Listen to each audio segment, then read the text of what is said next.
Wuyang has made quite the splash into the meta this season, pun intended. He's one of the most technical support heroes they've ever added with a very high skill floor. A lot of players seem to be struggling with how easily he could be punished. We're going to go through that. But first, let's explain how to play him in ideal scenarios. The best way I can describe his playstyle is that he has an attack like Junkrat, which means he likes to use cover and spam at stationary targets from safety. But as a support, he's a little bit more like a Juno, where he doesn't have any get out of jail free cards and has to use his cooldowns to stay alive. There's a few important tips to get right out of the way. While you can fire his attack without doing the charge mechanic, it does so little damage that it's almost a waste of time to do so. When you hold down primary fire, you're able to curve or water bend the water ball. And if you don't charge it, it will do 30 damage direct, but if you do, it can do 100. That's a massive difference. A huge percentage of his power budget is in that damage attack, but because it's gimmicky to use and a lot of characters are going to feel impossible to reliably hit,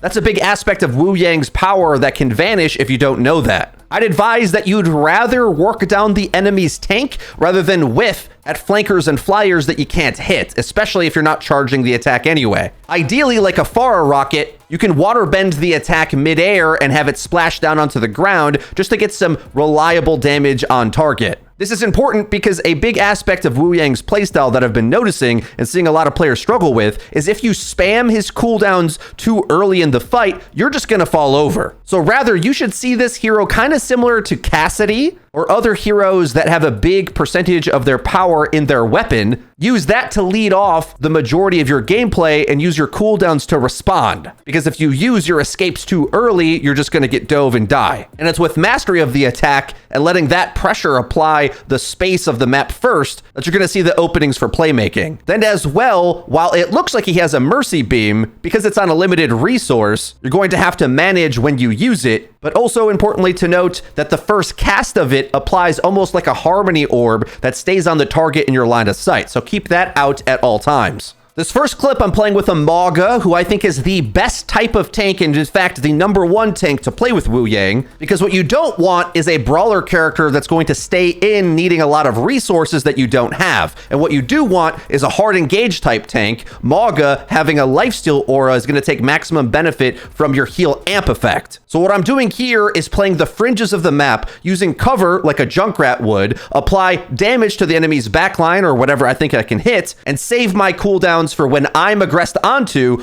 or to give an extra life to my tank. I see a lot of players using the splash as if it's an attack, and at least right now, both the knockback as well as the damage on the splash torrent attack is so minimal, I highly suggest you look to use it for a heal amp, because that could give your tank or a dive target on your team that you're peeling for effectively an extra life. It's also your extra life. So managing it is your primary resource you want to be careful of when you use. The other major resource for your survival is playing Wuyang kind of like Luna Snow from Marvel Rivals. Because he can skate and super jump away, you want to play to get to health packs as your primary way of self-peel, because the heal amp on you alone isn't going to be enough unless your support is right there to heal you. In some instances, I've been able to use the super jump for verticality to be aggressive with it, but generally you want to save it to peel back for yourself to get healed. Because I'd say this is the base playstyle of Wuyang, this is why you need a tank that is more hard engage in nature. So Mauga, Doomfist, Wrecking Ball, these characters that are able to go all in and then all out without staying in requiring resources is important, because you're going to have to play that way. I see a lot of Wuyang players feel the need to go rush in with their tanks that are staying in, and you just don't have the tools to do that, or you're going to be the target. But if you play with a Mauga or a Hazard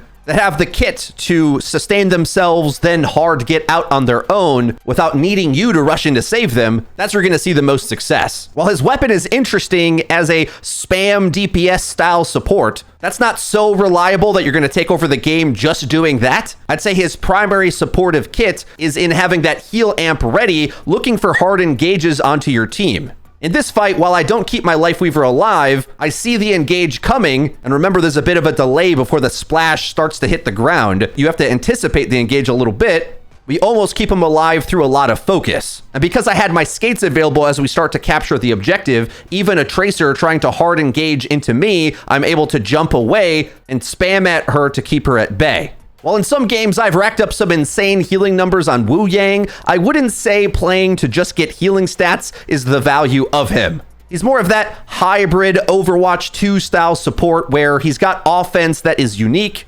mobility to survive, but his biggest team utility is that big AoE heal amp. So almost like using a Coalescence or hitting a money nade as Ana, look for opportunities to hit your whole team with it, and you're gonna boost the healing stats of both you and your other support. Having good timing with this, of course, is set up by your good use of your primary fire and general positioning to use cover and spam from range. The more you have to use it trying to go take duels that are hard for you to win and then need to heal yourself, you're kind of down on two fronts, because realistically, unlike a character like, let's say, Kiriko, who can pretty reliably take a lot of duels, Wuyang's duels are very specific. Like, good luck hitting a flying character or even a brawly rushdown character like Reaper. You don't have a headshot. So a Reaper gets on you, he self-heals. You're gonna need like 3 or 4 full directs to kill him. You just don't have the stats to fight a lot of things head up, which is where I get the analogy to play him kind of like Juno. But because Juno can fly, a lot of targets can't hit her. So she often feels even more durable in a way, even though she doesn't have a reliable self-heal. Wuyang does, but because his cooldowns are kind of moderate, and if you misuse them, he just falls over, managing that is the key to victory with him. I popped onto ML7's stream to see how the highest ranked players in the world are interacting with Wuyang, and I found a perfect match in ML7's placements that describes all of the pros and cons of the character. In this new junk city, he's playing with a hard engaged tank, Wrecking Ball, who can go in, get his value sustained, use health packs if he needs to, but come back to the short range burst healing of Wuyang when he needs. That's ideal. And in cases where the team is set up in front of him and there's a manageable amount of aggression on the Wuyang, he can parry back, get good damage in, and they can win team fights. He even pulls off several really good uses of the ultimate, which I haven't mentioned yet. And there's 2 ways to really use Wuyang's ultimate. It gives like a mini sound barrier of overhealth, but then explodes into an AoE overrun or earth shatter style effect. So it's both a defensive option and an offensive option. I kind of see it as nano boost, but better, which is an incredible statement to say. But here you can see in cases where he's starting to get overrun and casts it on himself with the dive threats around him, he gets a burst of extra life, especially since he's so glass normally, you're going to bait a lot of aggression onto you in the game. Tracer, Reaper, Wrecking Ball, they want to come hunt you because you're kind of a free support kill for them. One of the easier ones to get, to be honest. But baiting that aggression onto you, popping the ultimate, then going aggressive with it to hit a stun and your follow-up damage, you can be a dual threat in your own right, even against your biggest counters. Alternatively as well, because there's a delay to when the explosion from the ultimate hits, using it on an engaged character, even seconds before they are going in, can be amazing, as they get the overshield health to buffer the engage so they can just run straight in. Then the stun explodes, which makes a lot of combos devastating. I hit one with a Sombra EMP, but you can imagine a Reaper teleporting in with Death Blossom, Mauga doing his slam, Dragon Blade, whatever. Executing either one of those plays, aggressively or defensively, is going to be the key to winning consistently with Wuyang. Now, in ML7's game, he actually gets reverse swept. And that's partially because the enemy cracks the code on how to easily win, because Wuyang struggles to consistently defend himself. If you overrun him with mobility characters, he's going to fall, even if you play your cooldowns about as well as I'm saying. Which makes my earlier point about being incredibly conservative with your cooldowns even more important, because if you ever at any point get in a fight without them, you're instantly dead. Which makes who you choose to heal amp and save a really crucial decision. By the way, guys, I have a Google form submission page for season 18 replays. Either if you just want to share with me something interesting, cool, or odd that happened to you that you want me to cover in a video, or if you want to get coaching like Tofu. Here, he's playing Wuyang on a dive map, probably against the 6 stack with a few of his friends. He's going to get targeted twice in a row and decide to rage swap to Brigitte. The big mistake here was thinking we could hold our ground for any second of time. As soon as we use our skates, we should be thinking to try to get to a health pack. You might have the inclination of like, well, it's Numbani, I got this high ground, I'm going to stay on the back foot, hold my ground. That's not what this character does. You're going to play every single map as if it's a wide open arena shooter game. Ignore the objective, just secure your own life to get back to health packs. Now, in this instance, our Ana probably dies to that dive anyway. The enemy is just playing very coordinated 6v6. I mean, as I tried to warn everybody about this type of game mode, if your team comp is even a little bit wrong in 6v6, everyone dies immediately because hero selection is way more important in 6v6, but we don't have time to argue about that today. I'll show you how I adapted to a similar type of problem here. It's from the same game with my Mauga earlier. I see him go aggressive, and I think it's time for me to dive in aggressive, staying in the fight. Not realizing the Diva was trading backlines with the upgraded perk that makes her weapon insane, so I die immediately there, losing the first fight. Could have been a game-losing mistake, but I'm going to make an adaptation now to play on the off angle. We can do this because our weapon is long range. We do have a long range heal, although we will want to think to go in and out to get in close range so that we can burst heal likely our tank or the dive target. We want to be really aware of where the threats are, and as soon as anything comes at me at all, I'm skating away. I'll go as far to the next map if I have to. Because remember, not only can he get really far away, but because he has his super jump, he can get back into the fight pretty quickly as well.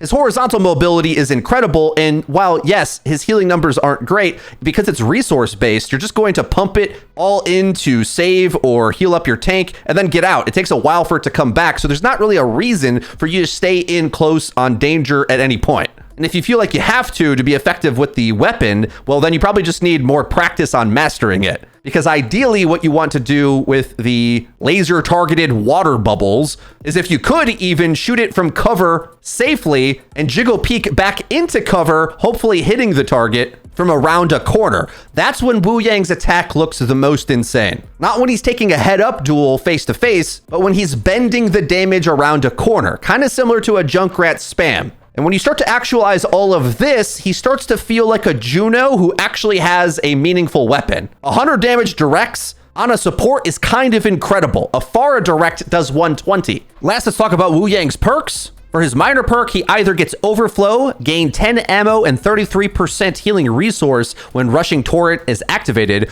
or Balance. When you deal damage with water orbs, increase Restorative Stream's passive healing by 40% for 2 seconds. I suggest you pick based on whether the enemy is playing slow or fast against you. If you're backpedaling a lot and needing to play fast, then Overflow is going to give you a boost of ammo and healing so that when you skate away, you actually can keep fighting. And don't underrate a big burst of healing resource, because the beam, when amped up on a target, is 75 healing per second, which is pretty good. Of course, better when you combine it with a heal amp. Then it's insane. And sometimes just a little bit of it is all you need in order to save someone's life. But if you're able to hit your water orbs consistently, the balance perk can help you win more, as you can passive heal maybe a flanker or your tank and really keep the pressure on. For the major perks, you get Ebb and Flow. Guardian Wave rewinds to its starting location, deals 50% decreased damage while rewinding, or you can get Falling Rain, which splits up your attack projectile into 3 smaller projectiles that each deal 60% decreased damage and have a 25% decreased empowered explosion radius, but because there's 3 of them, it's a big damage upgrade, as hitting all 3 directs will now net you 120 damage. Then you just have a Pharah rocket. For your major perk, I would decide based on if you are able to take duels or if you're playing around supporting a teammate a bit more. Guardian Wave rewinding leaves it out longer, so both of these are quite a big impact, honestly. Changing your damage breakpoints is huge, or making your best cooldown even better for helping your team. Again, the damage on Guardian Wave is up to 80 damage, but the fall off range is 4 to 17 meters. And at least currently, to me, it feels like it usually does that minimum amount. But I suppose there's a small argument that, especially with the return on it perk, that maybe it will significantly help your close range dueling as well. But I tend to think it's most effective at healing your team or keeping the amp heal effect on them longer. I got a lot more videos planned. Season 18 is looking to be a hot one. If you want to see your gameplay featured on the channel, be sure to submit it into the Google form linked in the description. If you enjoyed this video, please be sure to leave it a like, and don't forget to click subscribe and the bell icon to get notified when I upload new content. That's been it for me. I've been Frito. I'll see you guys next time.